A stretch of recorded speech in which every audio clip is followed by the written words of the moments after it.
RK కొత్త పలుకు ఎట్లనన్నా రాయని చాలామంది దాని మీద ఫోకస్ చేస్తుంటారు. ఎందుకంటే ఆర్కే కొత్త పలుకు మొన్న మధ్యలోనే తెలంగాణ మీ అయ్యే జాగీరా అనే విషయంలో కూడా చాలా కాంట్రవర్షియల్ అయింది.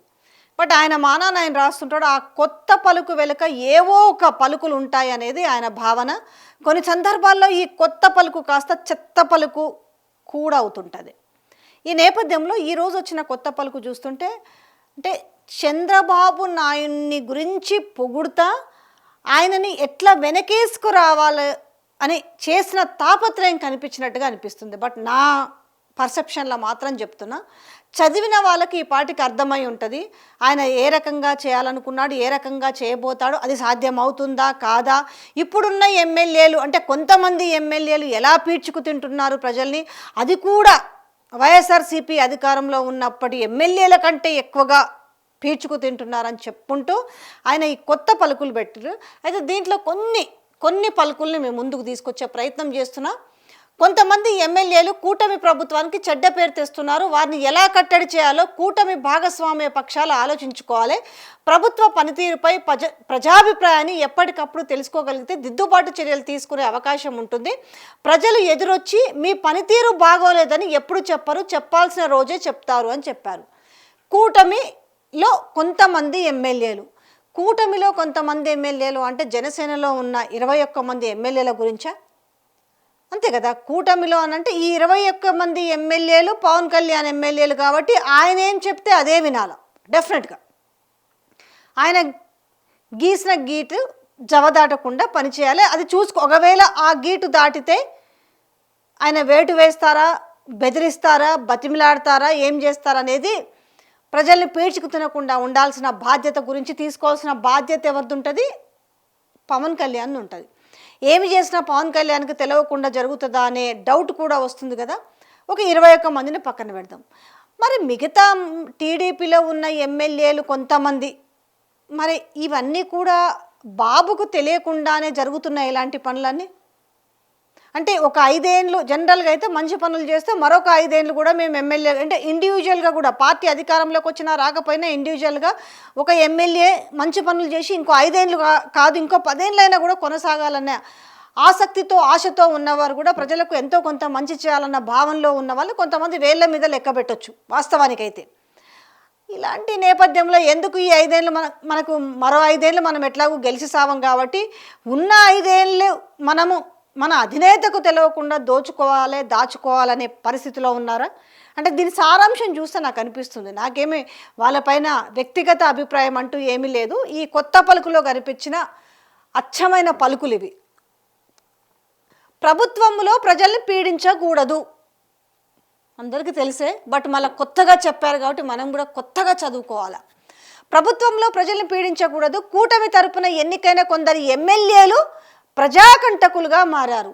అయితే ఈ దాగుడు మూతలు ఎందుకు? అసలు నిజంగా కూటమిలో ఉన్నారు, అది జనసేన ఎమ్మెల్యేలా, బీజేపీ ఎమ్మెల్యేలా, లేకపోతే టీడీపీ ఎమ్మెల్యేలా?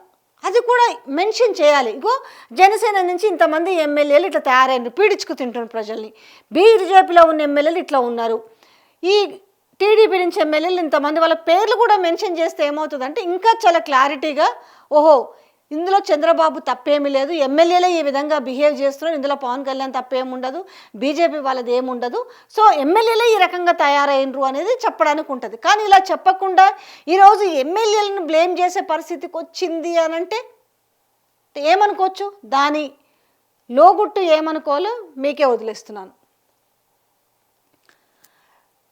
కూటమి తరపున ఎన్నికైన కొందరు ఎమ్మెల్యేలు ప్రజాకంటకులుగా మారారు. వైసీపీకి చెందిన ఎమ్మెల్యేల కంటే అరాచకంగా వ్యవహరిస్తున్నారన్న భావన ఇప్పుడిప్పుడే ప్రజల్లో ఏర్పడుతుంది. అయ్యో ఎప్పుడో ఏర్పడింది అది. నిన్న దాదాపుగా నేను 4-5 ఏళ్ళకెళ్ళి చేస్తున్న వీడియోలో కూడా చెప్పాను కదా, కంపారిజన్ మొదలైంది. వీళ్ళకంటే గతమే బాగుండే కదా, గతంలో కంఫర్ట్ జోన్ చూసినాం కదా, ఇప్పుడు ఏంది అరాచకం అని ఆల్రెడీ ఎప్పుడో మొదలైంది. కాకపోతే కొత్త పలుకు పాత పలుకుగా లేటుగా వచ్చింది. నియోజకవర్గాల్లో ఏ పనులు జరగాలన్నా ఎమ్మెల్యేల అనుమతి తప్పనిసరి చేశారు. ఏ పని కోసం అధికారుల వద్దకు వెళ్ళినా ఎమ్మెల్యే గారితో చెప్పించండి అని అంటున్నారు. అధికారులు రొటీన్గా చేయాల్సిన పనులకు ఎమ్మెల్యే సమ్మతి ఎందుకు?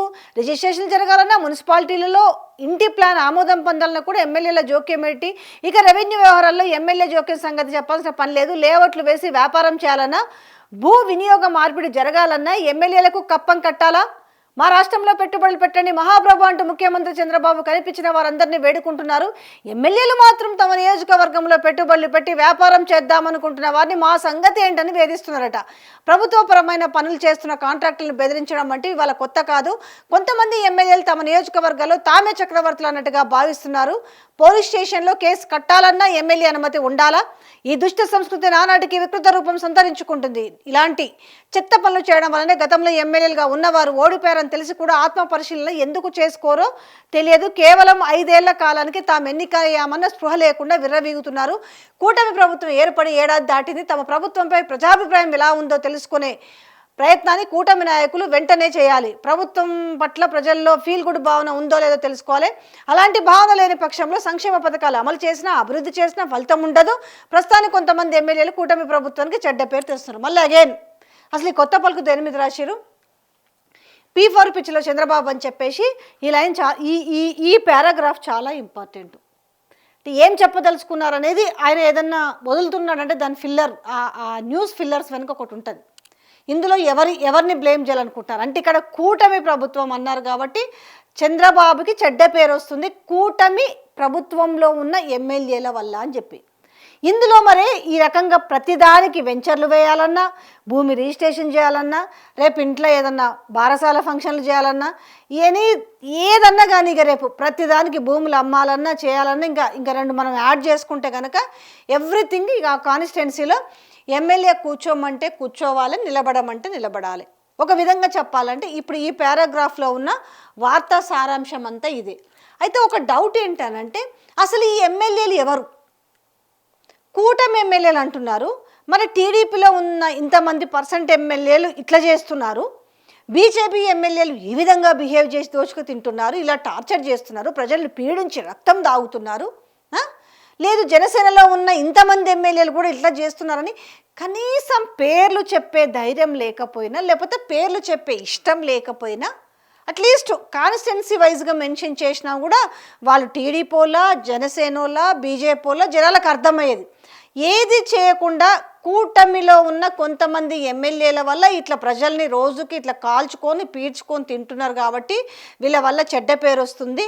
ఎన్ని సంక్షేమ పథకాలు ఇచ్చినా కూడా ఇలాంటి ఎమ్మెల్యేలు ఉండడం వల్ల మళ్ళీ చెడ్డ పేరు వస్తుంది కాబట్టి సో మళ్ళీ ప్రభుత్వం వచ్చేది చాలా కష్టము, కూటమి వచ్చేది అవకాశం చాలా కష్టం అని చెప్తుండంటే కూటమి వద్దని చెప్పే ప్రయత్నమా, లేదు ఇప్పుడు టీడీపీలో ఉన్న ఎమ్మెల్యేలు అందరూ చాలా మంచోళ్ళు, సో జనసేనలో ఉన్నోళ్ళు కావచ్చు బీజేపీలో ఉన్న ఎమ్మెల్యేలు మరి పీల్చుకు తింటున్నారా? ఇంత పెద్ద పారాగ్రాఫ్లో రాసిరు చూడండి, పలుకులు చూడండి ఎంత రాసిరు.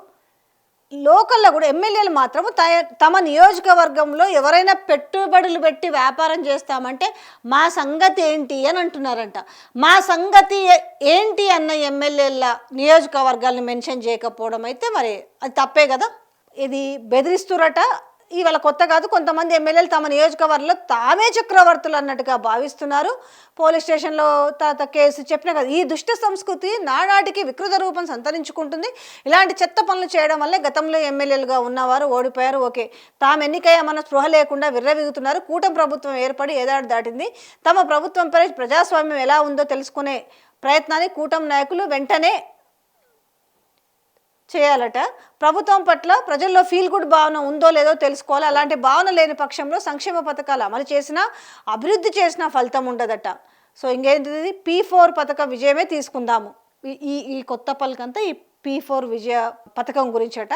బంగారు కుటుంబాల బాధ్యత తీసుకోవడానికి ఎంపిక అవుతున్న మార్గదర్శకుల అభిప్రాయం తెలుసుకునే ప్రయత్నం చేస్తే ఆ పథకం విషయంలో ఎలా ముందుకు వెళ్ళాలో లేదో తేలిపోతుంది. సో నిజమే, ప్రజల్లోకి వెళ్ళి అభిప్రాయం తీసుకుంటే గనక నిజంగానే ఎమ్మెల్యేలు ఎవరో తేలిపోతుందేమో కదా. మొత్తానికి ఎక్కడో అంటే ఇక్కడ ఏదో నిజం ఒప్పుకొని రాసిండ్రనే రాతలు కాదు, ఎక్కడో కొడుతుంది తేడా అన్నట్టుగా ఇక్కడ ఏంది ఎవరిని అంటున్నారు? కూటమి ప్రభుత్వంలో ఉన్న ఎమ్మెల్యేలు అందరేంది ఆల్మోస్ట్ ఇవాళ దాదాపుగా 60-70% ఉండొచ్చు ఓవరాల్గా కూటమి పరిస్థితి తీసుకుంటే. ఇవాళ ఏడ చూసినా జరుగుతున్న అరాచకాల గురించి ఇది నేను చెప్తున్న మాట కాదు, ఏపీలో ప్రజలు చెప్తున్న మాట. ఈ నేపథ్యంలో వచ్చిన ఈ వార్త వెనక లోగుట్టేందని అర్థం చేసుకుంటే ఇక్కడ ఎవరినో బ్లేమ్ చేయదలుచుకున్నారు. ఇవాళ ఇక్కడ బాబు బాగా చేయాలనుకుంటున్నాడు, కానీ ఎమ్మెల్యేల వల్ల చెడ్డ పేరు వస్తుంది. దీంట్లో ఇంకొకటి అది కూడా మెన్షన్ చేశారు చూడండి, ప్రజల మనసెరిగి మెలగాలి. దేని విషయంలో? నేను మొన్ననే చెప్పిన కదా, రాజధాని విషయంలో చేతులెత్తేసిన వైనం కనిపిస్తుంది అనేసి నేను ఒక ఐటెం పెట్టాను చూడండి. దాంట్లో నేను చెప్పాను చాలా క్లియర్గా. ఎందుకంటే సింగపూర్ మంత్రులను జగన్మోహన్ రెడ్డి బెదిరించాడనే విషయం మీద, అంటే 11 సీట్లని పదే పదే ఎద్దేవా చేస్తున్న కూటమి ప్రభుత్వంలో ఉన్న వాళ్ళందరూ కలిసి మళ్ళీ ఇక్కడ తీసుకుపోయి సింగపూర్లో మంత్రులను బెదిరిస్తున్నాడు, సింగపూర్లో వాళ్ళని భయపెట్టిండు జగన్మోహన్ రెడ్డి, అందుకే వాళ్ళు కట్టలేమని చేతులు ఎత్తేసిరు అనేసి మాట్లాడిండు. దాని గురించి మీకు ఇంకా చాలా డెప్త్గా తెలవాలంటే మీరు ఆ వీడియోలో చూడండి. అంటే ఇక్కడ జగన్మోహన్ రెడ్డి ఆపితే అమరావతి అవుతుంది, జగన్మోహన్ రెడ్డి కట్టమంటే అమరావతి కడతారా? ఈ పరిస్థితి ఉందా? అయితే జగన్నే తోపా. ఇక్కడ చూసుకుంటే 161 సీట్లు కూటమి, 11 సీట్లని పదే పదే ఎద్దేవా చేసి మళ్ళీ తిరిగి మళ్ళీ జగన్ దగ్గరికి తీసుకొచ్చిన వైనం అర్థం కావట్లేదు. రాజధాని అమరావతి విషయంలో కూడా గందరగోళం నెలకొంది. కరెక్టే కదా. మరి చంద్రబాబు నాయుడు అసలు ఇక్కడ మాత్రం క్రియేట్ చేసింది అయితే చంద్రబాబు నాయుడు అని చెప్పాలి. అమరావతి విషయంలో జగన్ అడ్డుపడుతున్నాడు, జగన్ వల్లనే కట్టలేకపోతున్నాము. సో రేపు మళ్ళీ 3 సంవత్సరాల తర్వాత ఎలక్షన్స్కి వెళ్ళినప్పుడు 3 సంవత్సరాలు వెళ్ళినప్పుడు ఏమంటాడు? జగన్మోహన్ రెడ్డి వాళ్ళని బెదిరించిండు, సింగపూర్లో ఉన్న మంత్రులను బెదిరించిండ్రు, అందుకే వాళ్ళు కట్టమన్నారు, సో అందుకే నేను కట్టలేకపోయినా ఇప్పుడు మళ్ళీ ఓట్లు వేసి నన్ను గెలిపించాను, నేను డెఫినెట్గా అమరావతి కడతానని చెప్పడం ఉద్దేశమా? ఆ కన్ఫ్యూజన్ అందుకే కదా వాళ్ళకి అమరావతి ప్రజల్లో. రాజధాని అమరావతి విషయంలో కూడా గందరగోళం నెలకొంది. ముఖ్యమంత్రి చంద్రబాబు ఈ విషయంపై వెంటనే దృష్టి సారించాలి, లేని పక్షంలో మీపై పూలు చల్లిన రైతులే రాళ్లు విసిరిన ఆశ్చర్యం లేదు. సిఆర్డీఏ నిబంధనల గురించి రైతులకు పూర్తిగా తెలియదు. ఇప్పుడు గుర్తొచ్చింది వీళ్ళకి, సిఆర్డీఏ నిబంధనల గురించి రైతులకు పూర్తిగా తెలియదు, తెలిస్తే వారు ఆందోళన చేస్తారు. నమ్మిన రైతులను అధికారులు దయాదాక్షిణ్యాలకు వదిలేయడం మంచిది కాదు. తన కళ్ళకు గంతలు కట్టాలనుకుంటున్న వారి విషయంలో ముఖ్యమంత్రి చంద్రబాబు అలర్ట్గా ఉండాలి. అంతా నాకు తెలుసులే అని అనుకుంటే అది ఆయన ఇష్టం. నేల విడిచి సాము చేసే ప్రయత్నాలకు స్వస్తి చెప్పి ప్రభుత్వ వ్యవహారాల్లో అంటే అనుమతుల మంజూరులో విచక్షణాధికారులను రద్దు చేయడంతో పాటు ఎమ్మెల్యేల జోక్యం లేకుండా చేయగలిగితే ప్రజలు హర్షిస్తారు. ప్రజల్లో ఫ్రెండ్లీ ప్రభుత్వం అన్న భావన కలిగేలా పాలనా సంస్కృతులు తీసుకొచ్చి వేధింపుల నుంచి ప్రజలను విముక్తి చేయడంపై చంద్రబాబు దృష్టి సారించాలి. ప్రజల మెప్పు పొందినప్పుడు రాజకీయంగా మేలు జరుగుతుంది. ఒక్క మాటే తప్పుకోవచ్చబ్బా, ప్రజల్ని వేధిస్తున్నారు అనే అంశాన్ని, ప్రజలంటే అందరూ వస్తారు, నాటివంద కూటమి ప్రజలు, వైసీపీ ప్రజలు కాదు, మామూలు ప్రజలు కూడా ఉంటారు. అంటే ఇక్కడ ఎవరు ఏ రకంగా వేధిస్తున్నారు అనే అంశాన్ని మాత్రం నిర్భయంగా, సరే లోపల ఏమన్నా నీ కుళ్ళు కుతంత్రాలు, ఆయన ఈ వార్త ద్వారా ఏం చెప్పాలనుకున్నా ఎవరు దాన్ని ఏ రకంగా తీసుకోవాలో ఆ రకంగా తీసుకునే విధంగా అయితే ఉంది కొత్త పలుకు. ప్రజల్ని పీడించడం ఆపాలి, వేధించడం ఆపాలి, ఇదే కదా అందరు ముందు నుంచి చెప్తున్నమాట. సో మొన్న కూడా జరిగింది కదా, పులివెందులలో జరుగుతుంది, మొన్నేంది రోజు జరుగుతూనే ఉంది. ఆ పులివెందులలో జరుగుతున్న మహా అయితే ఏంటుంటే ఒక 10,600 ఓట్లు ఆ పులివెందులలో ఎట్లయినా కైవసం చేసుకోవాలని ఆ చేస్తున్న నానా యాగి ఎంత. ఈరోజు టీడీపోలే అసలు తల పట్టుకుంటున్నట. అరే ఇప్పుడు ఇంత గోల చేస్తే రేపు వాళ్ళ అధికారం మారిన తర్వాత పరిస్థితి ఏందని, ఒకవేళ అధికారం కాదు మారుతుంది అనేసి ఇట్లా ఉంటే అధికారంలోకి రావడం కష్టమే అని చెప్పి కొత్త పలుకులోనే వచ్చిందంటే ఇక అర్థం చేసుకోవచ్చు ఏపీలో ఎలాంటి పరిస్థితులు నెలకొన్నాయి, ప్రజలని ఏ రకంగా పీడిస్తున్నారు, ఏ రకంగా హింసిస్తున్నారు.